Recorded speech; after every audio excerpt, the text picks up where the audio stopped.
Então, a análise dos fatores e o discernimento das relações ajudam a romper a aderência intelectual à ideia do eu, mas carecem de poder suficiente para destruir o arraigado apego ao eu sustentado pela percepção errônea.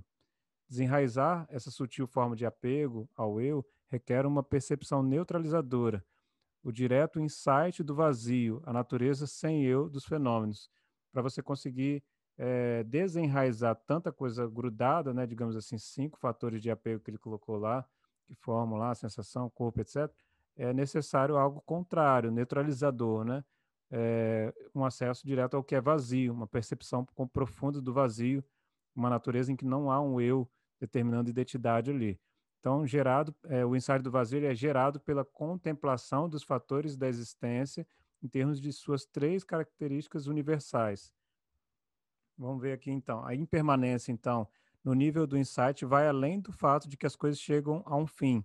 Os fenômenos condicionados estão em constante processo, ocorrência que se dispersam e perecem quase simultaneamente ao seu surgimento, né? Dissolve e nasce, quase que simultaneamente. Os objetos estáveis que aparecem aos sentidos revelam-se como laços de formações momentâneas. Então, o que você acha que é um objeto estável, na verdade, é um objeto em constante modificação. Se você olhar a um nível profundo, uma contemplação profunda do vazio, não existe um objeto concreto ali, existe uma sequência de destruição e nascimento constante. Ao nível micro, nível macro, né? Você vai ter ali, em termos de átomos e etc., que existem destruições e reconstruções constantes em todos os elementos que você acha que é estável. A insatisfatoriedade. Como os agregados estão constantemente se dispersando, não podemos depositar neles nossas esperanças de qualquer satisfação duradoura. Então, se você veio da ideia de que tudo não há uma estabilidade real, mas sim formações de dispersão e surgimento incessante, você depositar toda a sua esperança, nossa, a esperança de um dia que tudo seja estável para sempre, vou ser assim, você acaba se frustrando, porque você não consegue uma coisa estável, uma coisa que vai ser sempre a mesma, né? Já que a característica primordial que vem da impermanência das coisas, dos eventos universais. E terceiro, então, a ausência do eu. Como os agregados, né, são impermanentes e insatisfatórios, eles não podem ser tomados como um eu. Se fosse um eu, ou pertencentes a um eu, seríamos capazes de controlá-los e vergá-los à nossa vontade, torná-los fonte de perpétua felicidade. Vamos dar uma pausa aqui sobre essa frase extremamente importante, profunda. Eh, Ele fala assim: se você fosse um eu, se você que construiu toda essa ideia de identidade, que você tem todo esse poder de todo, eh, se você realmente fosse um eu, a prova para você dizer que não existe um eu, é que você seria capaz de transformar, controlar e vergar, fazer curvas fortes na a sua própria vontade e transformar o seu eu, eh torná-lo uma fonte perpétua de felicidade. Você consegue transformá-lo completamente, você consegue modificá-lo completamente, sendo que a ideia do não eu é de uma condicionalidade. Existem fatores que levam a outros acontecerem, você sendo um agregado de fatores condicionantes a outras coisas. Então o eu se dissolve pelo fato de você não ter esse poder de: "Ah, eu quero desaparecer aqui e aparecer lá no Japão". Espera aí, teletransporte, alguma coisa assim fantasiosa. Então, quer dizer que eu não tenho tanto controle assim? Quer dizer que eu não sou essa força e esse poder absurdo de conseguir vergar tudo, toda a minha existência realmente é algo que eu gostaria de ser? Posso mudar de cor? Posso voar? Não posso. Eu estou submetido a vários fatores, fenômenos que surgem e dispersam simultaneamente, que estão exercendo total domínio. Ao mais longe de exercer tal domínio, ou seja, você não domina totalmente, nós nos encontramos como fontes de dor e decepção. Muitas vezes, ao invés de você conseguir fazer todas essas coisas fantásticas que eu comentei, você muitas vezes vai encontrar a dor e a decepção, por não conseguir fazer tudo isso que você acha que o seu eu poderia fazer se fosse realmente algo seu e controlado por você. Desde que não são sujeitos ao controle, esses mesmos fatores do nosso ser são um não eu, não pertencentes a um eu, apenas um vazio, fenômeno sem um possuidor que ocorre na dependência de condições. Olha que frase extremamente estagnadora, não sei qual frase que eu colocaria, em que você simplesmente não, né, desde que não são sujeitos ao controle, Esses fatores do nosso ser são um não eu, ou seja, você não é um eu que você acredita ser, não existe um pertencimento, apenas um vazio, ou seja, tudo que você considera tudo concreto, na verdade é um vazio, estamos entrando no vazio, e os fenômenos são sem possuidor. Você não é. A gravidade existe sobre você, então você não controla ela. Não existe um possuidor. Ela, quem domina a gravidade? Você, não sei que não, é um fenômeno. Ela está agindo sobre você, seu corpo começa a cair se não tiver um músculo contra essa gravidade que te puxa para cair no chão. Então existe uma dependência de condições.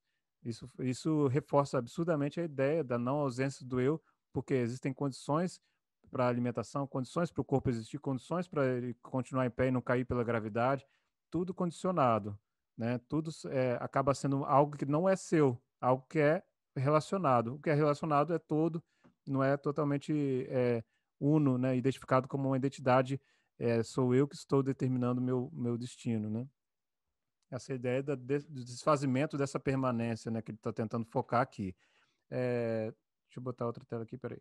Quando adentrado o caminho para a prática do insight, os 8 fatores do caminho são carregados, então, de uma intensidade desconhecida anteriormente.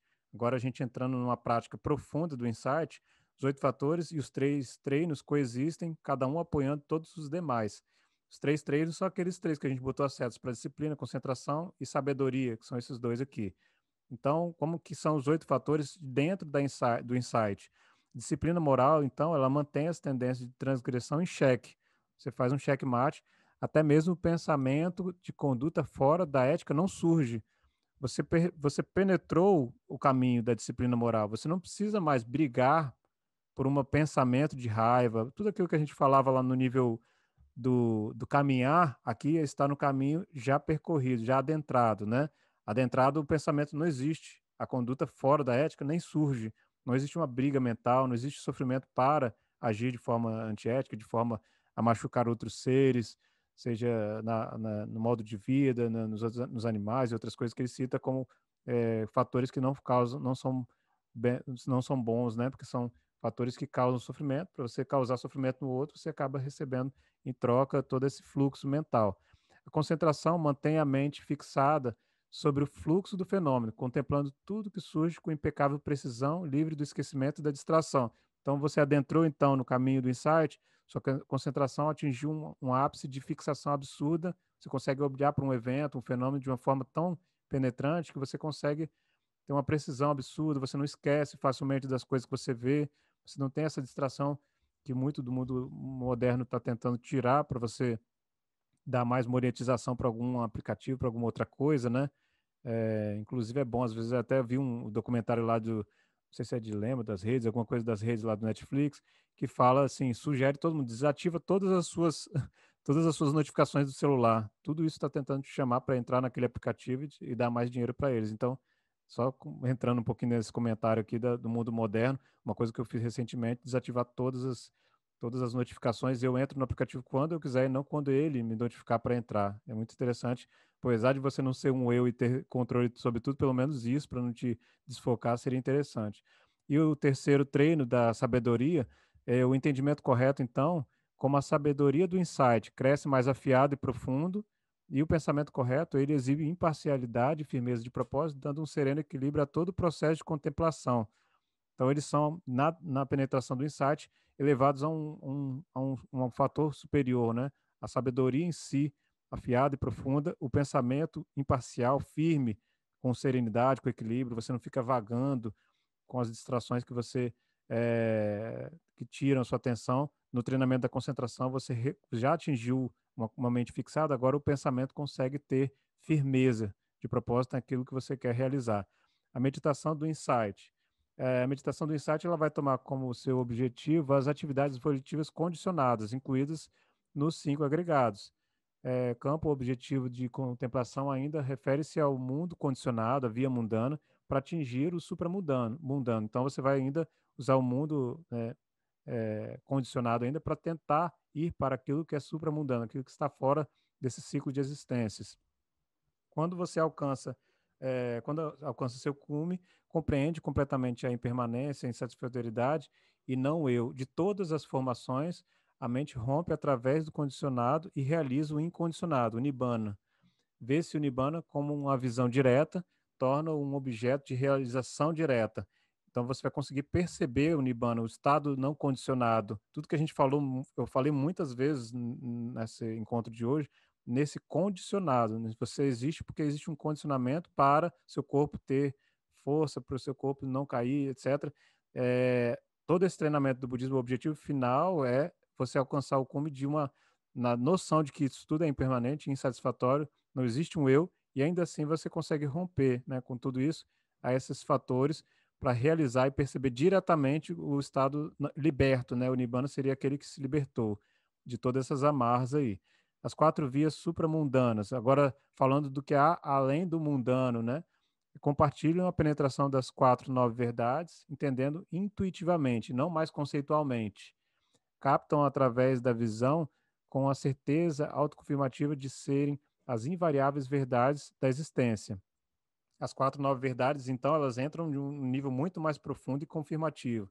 A visão das verdades é completa em um único momento, simultaneamente. Ver uma verdade com a via é ver todas elas. Então, na via do seu caminho, do nobre caminho óctuplo, você conseguir ver uma verdade, você acaba compreendendo todas ao mesmo